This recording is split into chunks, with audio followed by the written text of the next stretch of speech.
Hi hello welcome to my channel. Already ನೀವು thumbnail ನಲ್ಲಿ ನೋಡಿದ ಹಾಗೆ ಇದನ್ನ ಸೀಮಂತ ಬ್ಲಾಗ್ ಆಗಿರುತ್ತೆ.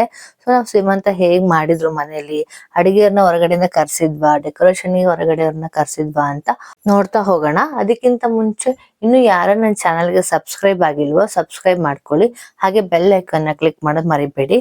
ಇದರಿಂದ ನಾನು ನೆಕ್ಸ್ಟ್ ಯಾವುದೇ ವಿಡಿಯೋ ಅಪ್ಲೋಡ್ ಮಾಡಿದ್ರು ನಿಮಗೆ ನೋಟಿಫಿಕೇಶನ್ ಬರ್ತಾ ಹೋಗುತ್ತೆ. ಆಕ್ಚುಲಿ ಸಿಂಪಲ್ ಆಗಿ ಮಾಡ್ಬೇಕು ಅಂತ ಮಾಡಿರೋ ಸೀಮಂತ ಇದು ಮನೇಲೇನೆ. ಸೊ ಹಾಗಾಗಿ ನಾವ್ ಯಾರನ್ನೂ ಅಡಿಗೆನ ಕರ್ಸಿರ್ಲಿಲ್ಲ. ಅತ್ತೆ ಕಡೆ ರಿಲೇಷನ್ಸ್ ಮತ್ತೆ ನನ್ ಕಡೆ ರಿಲೇಷನ್ಸ್ ಸೇರ್ಕೊಂಡೆ ಅಡಿಗೆ ಮಾಡಿರೋದು. ಅಡಿಗೆ ಏನೇನ್ ತಯಾರಾಗಿತ್ತು ಅಂದ್ರೆ ಸಂಡಿಗೆ ಪಾಯಸ, ಬಾದಾಮ್ ಪುರಿ, ಮತ್ತೆ ಹೋಳ್ಗೆ, 2 ತರ ಬುತ್ತಿ, ಪಲ್ಯ, ಕೋಸಂಬರಿ, ಅನ್ನ, ಸಾಂಬಾರ್. ಮದ್ವೆಯಲ್ಲಿ ಸುರ್ಗಿ ನೀರ್ ಅಂತ ಮಾಡ್ತಾರಲ್ಲ ಅದೇ ತರ ಸೇಮ್ ನನಗೂನು ಸುರ್ಗಿ ನೀರ್ ಅಂತ ಇವಾಗ ಮಾಡಿದ್ರು. ಅಂದ್ರೆ ಮದ್ವೆಲ್ಲೂ ಮಾಡಿದ್ರು, ಪ್ರೆಗ್ನೆಂಟ್ ಇದ್ದಾಗೂ ಸುರ್ಗಿ ನೀರ್ ಅಂತ ಮಾಡ್ತಾರೆ.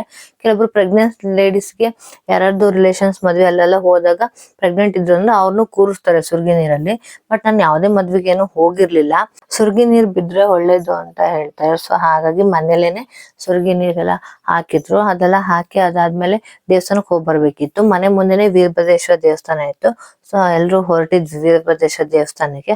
ಅಷ್ಟ್ರಲ್ಲೇ ದೊಡ್ಡಮ್ಮ ಬಂದ್ರು. ಸೊ ಅವ್ರನ್ನ ಮಾತಾಡ್ಸ್ಕೊಂಡು ದೇವಸ್ಥಾನಕ್ಕೆ ಹೊರಟ್ವಿ. ಆಕ್ಚುಲಿ ಇದು ತೋಟದ ವೀರಭದ್ರೇಶ್ವರ ದೇವಸ್ಥಾನ ಅಂತ ಹೇಳ್ತಾರೆ, ನಮ್ಮ ಮನೆ ಹತ್ರ ಇರೋ ದೇವಸ್ಥಾನಕ್ಕೆ. ನಮ್ಮೂರಲ್ಲಿ 2 ವೀರಭದ್ರೇಶ್ವರ ದೇವಸ್ಥಾನ ಇದೆ. ಇನ್ನೊಂದು ನಮ್ಮ ಅಜ್ಜಿ ಮನೆ ಅಪೋಸಿಟ್ ಬರುತ್ತೆ ದೇವಸ್ಥಾನ. ಸೊ ನಮಗದು ದೂರ ಆಗುತ್ತೆ, ಇಲ್ಲೇ ನಡ್ಕೊಂಡು ಹೋಗೋಣ ಅಂತ ಮನೆ ಮುಂದೆನೆ ಬಂದಿದ್ವಿ. ಬೆಳಗ್ಗೆನೆ ಪೂಜೆ ಮಾಡ್ಬಿಟ್ಟು ಹೋಗಿದ್ರು. ಸೊ ಮತ್ತೆ ಅಲ್ಲಿನ ಯಾರು ಇರ್ಲಿಲ್ಲ. ಸೊ ನಾವೇ ಹೋಗ್ಬಿಟ್ಟು ಹಣ್ಣು ಕಾಯಿ ಮಾಡ್ಕೊಂಡು ದೇವ್ರಿಕಾಯಿ ಮುಟ್ಕೊಂಡು ಮನೆಗೆ ರಿಟರ್ನ್ ಆದ್ವಿ. ನಾನು ಅವಾಗ್ಲೇ ಹೇಳಿದ್ನಲ್ವಾ ಡೆಕೋರೇಷನ್ ಹೊರಗಡೆನೆ ಕರ್ಸಿದ್ವಾ ಅಥವಾ ಮನೇಲೆ ಮಾಡಿದ್ದ ಅಂತ ಹೇಳ್ತೀನಿ ಅಂತ. ಸೊ ನಾವ್ ಯಾರನ್ನೂ ಡೆಕೋರೇಷನ್ ಕರ್ಸಿರ್ಲಿಲ್ಲ. ಆಕ್ಚುಲಿ ಮನೇಲಿ ಎಲ್ರು ಕುತ್ಕೊಂಡು ಈ ಡೆಕೋರೇಷನ್ ಎಲ್ಲ ಮಾಡಿರೋದು. ಇವಾಗ ಟ್ರೆಂಡಿಂಗ್ ಅಂದ್ರೆ ಇನ್ಸ್ಟಾಗ್ರಾಮ್ ಎಲ್ಲ ಟ್ರೆಂಡಿಂಗ್ ಹೋಗ್ತಾ ಇತ್ತು. ಸೀಮಂತ ಇದ್ರೆ ಗೊಂಬೆಗಳಿಗೆಲ್ಲ ಡೆಕೋರೇಷನ್ ಮಾಡಿರೋದು ಅಥವಾ ಫ್ರೂಟ್ಸ್ ಗೆ ಲೇಸ್ ಕಟ್ಟಿ ಡೆಕೋರೇಟ್ ಮಾಡಿರೋದು, ಆ ತರದೆಲ್ಲ ನೋಡ್ತಾ ಇರ್ತಿದ್ವಿ. ಅಕ್ಕಂಗೂ ಇದೇ ತರನೇ ರೆಡಿ ಮಾಡ್ಬೇಕು ಅನ್ನೋದು ಬಾಳ ಇತ್ತು. ಸೊ ಅದಕ್ಕೆ ಅವಳು ತುಂಬಾ ಪೇಶನ್ಸ್ ಇಂದ ಅವಳೇ ಮನೆಯಲ್ಲಿ ಗೊಂಬೆಗಳಿಗೆಲ್ಲ ಡ್ರೆಸ್ ಸ್ಟಿಚ್ ಮಾಡಿ, ಆಮೇಲೆ ಡಿಸೈನ್ ಮಾಡಿರೋದಾಗಿರ್ಬೋದು, ತಲೆಯಲ್ಲಿ ಬೈತಲೆ ಸೆಟ್ ಪ್ರತಿಯೊಂದನ್ನು ಅವಳು ತುಂಬಾ ಪೇಶನ್ಸ್ ಇಂದ ಟೈಮ್ ತಗೊಂಡು ಮಾಡಿದ್ಲು. ಅದೇ ಅದ್ರ ಪಕ್ಕ ಒಂದು ತೆಂಗಿನಕಾಯಿ ಡೆಕೋರೇಷನ್ ಇದೆಯಲ್ಲ ಅದನ್ನು ಸಹ ಅವಳೇನೆ ಮನೇಲಿ ಕೂತ್ಕೊಂಡು ಪೇಶನ್ಸ್ ಇಂದ ಮಾಡಿರೋದು. ಆ ಗೊಂಬೆಗಳಿಗೆಲ್ಲ ಫುಲ್ ಡ್ರೆಸ್ ಎಲ್ಲ ಸ್ಟಿಚ್ ಮಾಡ್ಬಿಟ್ಟು, ಕೂದ್ಲಾಗಿರ್ಬೋದು, ಬೈತಲೆ ಸೆಟ್ ಆಗಿರ್ಬೋದು, ಮೇಕಪ್ ತರ ನೀಟಾಗಿ ಚೆನ್ನಾಗಿ ಕಾಣತಾರಲ್ಲ ಅವಳೇ ಮಾಡಿದ್ದು. ನಂಗೆ ಇದು ಆಕ್ಚುಲಿ ಅವ್ಳು ಮಾಡಿದಾಳೆ ಅಂತ ಗೊತ್ತೇ ಇರ್ಲಿಲ್ಲ. ನನಗೆ ಸರ್ಪ್ರೈಸ್ ಕೊಡಕ್ಕೆ ಅಂತ ರೆಡಿ ಮಾಡ್ಕೊಂಡು ತಗೊಂಡ್ ಬಂದಿದ್ಲು. ಮೊದ್ಲೇ ಗೊತ್ತಿದ್ರೆ ವಿಡಿಯೋನಾರು ಮಾಡ್ಕೊ ಅಂತ ಹೇಳ್ತಿದ್ದೆ. ಎಷ್ಟು ಕ್ಲೀನ್ ಆಗಿ ಎಷ್ಟು ನೀಟಾಗಿ ಮಾಡಿದಾಳೆ ಅಂದ್ರೆ ನಂಗೆ ತುಂಬಾ ಖುಷಿ ಆಯ್ತು ಅವಳ ತೋರಿಸಿದಾಗ. ಆಕ್ಚುಲಿ ಇದು 2 ಗೊಂಬೆಗಳದ, ಇದು ನಾನು ನನ್ನ ಹಸ್ಬೆಂಡ್ ಅಂತ ಮೆನ್ಷನ್ ಮಾಡ್ಬಿಟ್ಟು ಮಾಡಿರೋ ಗೊಂಬೆ. ನನಗಂತೂ ತುಂಬಾ ಖುಷಿ ಆಯ್ತು. ಡೆಕೋರೇಷನ್ ಆಗಿರ್ಬೋದು, ಅವ್ಳ ಪೇಶನ್ಸ್ ಎಲ್ಲ ನೋಡ್ಬಿಟ್ಟು ನಂಗೆ ತುಂಬಾ ಖುಷಿ ಆಯ್ತು. ಅದಾದ್ಮೇಲೆ ಕೆಲವೊಂದನ್ನ ಅವಳಿಗೆ ಮಾಡಕ್ ಆಗಿರ್ಲಿಲ್ಲ ಅಂತ ಅಮ್ಮ ದೊಡ್ಡಮ್ಮ ಫೋನ್ ಮಾಡ್ಬಿಟ್ಟು 2 ಐಟಮ್ಸ್ ನ ಡೆಕೋರೇಟ್ ಮಾಡಕ್ಕೆ ಅವಳು ಹೇಳಿದ್ಲು. ಅದೆಲ್ಲ ಒಟ್ಟಿಗೆ ತಗೊಂಬಂದಾದ್ಮೇಲೆ ನಮ್ಮ ಮನೇಲಿ ಇರೋ ಐಟಮ್ಸ್ ನ ಕೆಲವೊಂದು ಇಸ್ಕೊಂಡು ಅತ್ತೆ ಹಸ್ಬೆಂಡ್ ಎಲ್ಲ ಸೇರ್ಕೊಂಡು, ಅಕ್ಕ ದೊಡ್ಡಮ್ಮ ಎಲ್ರು ಸೇರ್ಕೊಂಡು, ಮನೇಲಿ ಇರೋ ಎಲ್ರು ಸೇರ್ಕೊಂಡು ನೈಟ್ ಎಲ್ಲ ಫುಲ್ ಡೆಕೋರೇಟ್ ಎಲ್ಲ ಮಾಡಿ, ಅಂದ್ರೆ ಫ್ರೂಟ್ಸ್ ಗೆಲ್ಲ ಲೇಸ್ ಎಲ್ಲ ಕಟ್ಬಿಟ್ಟು ಅದಕ್ಕೆ ರೆಡಿ ಮಾಡೋದಾಗಿರ್ಬೋದು, ಪ್ರತಿಯೊಂದನ್ನು ಎಲ್ಲರೂ ಸೇರ್ಕೊಂಡು ಡೆಕೋರೇಷನ್ ಮಾಡಿದ್ರು. ನಂಗೆ ನಿಜದ್ದೆಲ್ಲ ನೋಡಿ ತುಂಬಾ ಖುಷಿ ಆಯ್ತು. ನಾನು ಎಕ್ಸ್ಪೆಕ್ಟ್ ಮಾಡಿರ್ಲಿಲ್ಲ ಇಷ್ಟೊಂದು ಚೆನ್ನಾಗಿ ಇಷ್ಟೊಂದು ನೀಟಾಗಿ ಡೆಕೋರೇಟ್ ಆಗಿರುತ್ತೆ ಅಂತ. ನಂಗಂತೂ ತುಂಬಾ ಖುಷಿ ಆಯ್ತು ಈ ತರ ಡೆಕೋರೇಷನ್ ಎಲ್ಲ ನೋಡಿ. ಆಕ್ಚುಲಿ ವಿಡಿಯೋ ಮಾಡ್ಬೋದಿತ್ತು, ನನಗೆ ಅದು ಗೊತ್ತೇ ಆಗಿಲ್ಲ ಇವರೆಲ್ಲ ಇಷ್ಟೆಲ್ಲ ಮಾಡ್ತಿದ್ದಾರೆ ಅಂತ. ಇಲ್ಲ ನಾನು ವಿಡಿಯೋ ಮಾಡೋದಂತೂ ಮಿಸ್ ಮಾಡ್ತಿರ್ಲಿಲ್ಲ. ನಾವೇನಾದ್ರು ಹೊರಗಡೆಯಿಂದ ಕರ್ಸೋದಾಗಿದ್ರೆ ತುಂಬಾ ಕಾಸ್ಟ್ಲಿ ಆಗ್ತಿತ್ತು. ಸೊ ಹೊರಗಡೆ ಮಾಡ್ಸೋಕ್ಕಿಂತ ಜಾಸ್ತಿನೇ ತುಂಬಾ ಚೆನ್ನಾಗಿ ನೀಟಾಗಿ ಬಂದಿರೋದು ನೋಡಿ ನಂಗೆ ತುಂಬಾ ಖುಷಿ ಆಯ್ತು.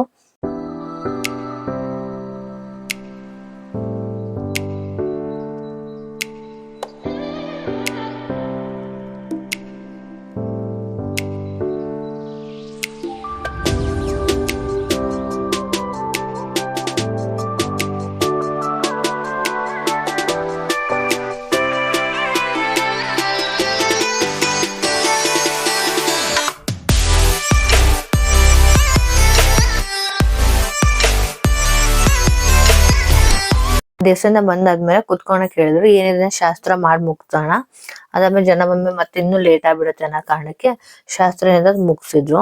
ಶಾಸ್ತ್ರ ಎಲ್ಲ ಮುಗಿಸ್ಕೊಂಡಾದ್ಮೇಲೆ ಮತ್ತೆ ರೆಡಿ ಆಗಕ್ ಹೇಳಿದ್ರು. ನಾವು ಮೇಕಪ್ಗೂ ಸಹ ಯಾರನ್ನು ಕರ್ಸಿರ್ಲಿಲ್ಲ. ಸೊ ಮೇಕಪ್ ಎಲ್ಲ ನಾನೇ ಮಾಡ್ಕೊಳ್ತಿದ್ದೇನೆ ಬರ್ತಿತ್ತು. ಸೊ ಹಾಗಾಗಿ ನಾನೇ ಮೇಕಪ್ ಎಲ್ಲ ಮಾಡ್ಕೊಂಡೆ. ಇನ್ನು ಹೇರ್ ಸ್ಟೈಲ್ ಅದೆಲ್ಲ ಅಮ್ಮ ದೊಡ್ಡಮ್ಮ ಮತ್ತೆ ಅಕ್ಕ ಸೇರ್ಬಿಟ್ಟು ಅವ್ರು ಹೇರ್ ಸ್ಟೈಲ್ ಎಲ್ಲ ಮಾಡಿದ್ರು. ಹಾಗೆ ಇನ್ನು ಕೆಲವೊಂದು ಸಣ್ಣ ಪುಟ್ಟ ಕೆಲಸ ಇತ್ತು, ಅಡಿಗೆದ್ದು ಎಲ್ಲ ಏನಿತ್ತು ಅದನ್ನ ಒಳಗಡೆ ಕೆಲವೊಬ್ರು ಮಾಡ್ತಾ ಇದ್ರು. ಇನ್ ಕೆಲವೊಬ್ರು ಬೀಗರು ಬರ್ತಾ ಇದ್ರು. ಇನ್ ಕೆಲವೊಬ್ರು ರೆಡಿ ಆಗ್ತಾ ಇದ್ರು ಫಂಕ್ಷನ್ಗೆ. ಫಂಕ್ಷನ್ ಇದ್ದಾಗ ಮನೆ ವಾತಾವರಣ ಚೇಂಜ್ ಇರುತ್ತೆ, ಚೆನ್ನಾಗಿರುತ್ತೆ, ಒಂಥರ ಖುಷಿಯಾಗಿರುತ್ತೆ. ಮನೆ ವೆದರ್ ಆಗಿರ್ಬೋದು ಎಲ್ಲ ಪ್ರತಿದಿನಾನು ಖುಷಿಯಾಗಿರುತ್ತೆ. ಬಟ್ ಆ ದಿನ ಇನ್ನೂ ಸ್ಪೆಷಲ್ ಆಗಿರುತ್ತೆ ಅನ್ನೋದು ನನ್ನ ಅನಿಸಿಕೆ. ಫಂಕ್ಷನ್ 12:30 1 ಗಂಟೆ ಹೇಳಿದ್ವಿ, ಇನ್ನು ಟೈಮ್ ಇತ್ತು. ಹಾಗಾಗಿ ಇನ್ನು ಸಣ್ಣ ಪುಟ್ಟ ಏನ್ ಕೆಲಸ ಇದೆ ಅದನ್ನ ಬೇಗ ಮುಗಿಸ್ಕೊಂಡು ರೆಡಿ ಆಗೋಣ ಅಂತ ಎಲ್ಲ ಮಾಡ್ತಾ ಇದ್ರು. ನಮ್ಮ ಅತ್ತೆ ತಂಗಿ ಯಶೋಧ ಅತ್ತೆ ಅಂತ, ಇವ್ರು ಮಂಜುಳ ಅತ್ತೆ ಅಂತ. ನಮ್ ಶಿರೋನ್ ಅವತ್ ಕಟ್ಟಾಕ್ ಬಿಟ್ಟಿದ್ರು ಪಾಪ. ಅದೊಂದ್ ಬಹಳ ಫೀಲ್ ಆಗತ್ತೆ. ನಮ್ಮ ಅತ್ತೆಗೆ ಅವನ್ನ ಕಟ್ಟಾಕದ್ ಒಂಚೂರು ಇಷ್ಟನೇ ಆಗೋದಿಲ್ಲ. ಬಟ್ ಜನ ಬಂದಿರ್ತಾರೆ, ಕೆಲವೊಬ್ಬರಿಗೆ ಇಷ್ಟ ಆಗುತ್ತೆ, ಕೆಲವೊಬ್ಬರಿಗೆ ಇಷ್ಟ ಆಗೋದಿಲ್ಲ. ನಾ ಕಣ್ಣಿಕೊಂಡ್ ಕಟ್ಟಾಕ್ಬೇಕಾಗತ್ತೆ. ಹಾಗಾಗಿ ಅವ್ನ್ ಕಟ್ಟಾಕಿದ್ವಿ. ಅದ್ರಲ್ಲೂ ಏನಾರ ನಾವು ತರಕಾರಿ ಕಟ್ ಮಾಡ್ತಿದ್ವಿ ಅಂದ್ರೆ ತರಕಾರಿ ಕಟ್ ಮಾಡಕ್ಕೆ ಬಿಡೋದಿಲ್ಲ. ಹಾಗಾಗಿ ಅವ್ರಲ್ಲಿ ಕೋಸಂಬರಿಗೆ ರೆಡಿ ಮಾಡ್ತಾ ಇದ್ರ, ಹಾಗಾಗಿ ಕಟ್ಟಾಕಿದ್ರು ಅವನ್ನ.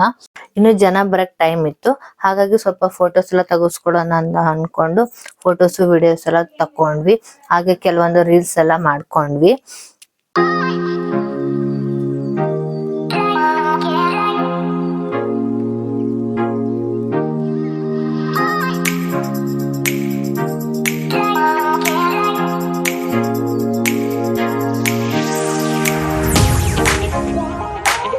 ಜನ ಎಲ್ಲ ಬಂದ್ರು. ಸೊ ಫಂಕ್ಷನ್ ಎಲ್ಲ ಸ್ಟಾರ್ಟ್ ಆಯ್ತು. ತುಂಬಾ ಚೆನ್ನಾಗೂ ಆಯ್ತು ಫಂಕ್ಷನ್.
ಇದಿಷ್ಟು ಸೀಮಂತದ ಲಾಗ್ ಆಗಿತ್ತು.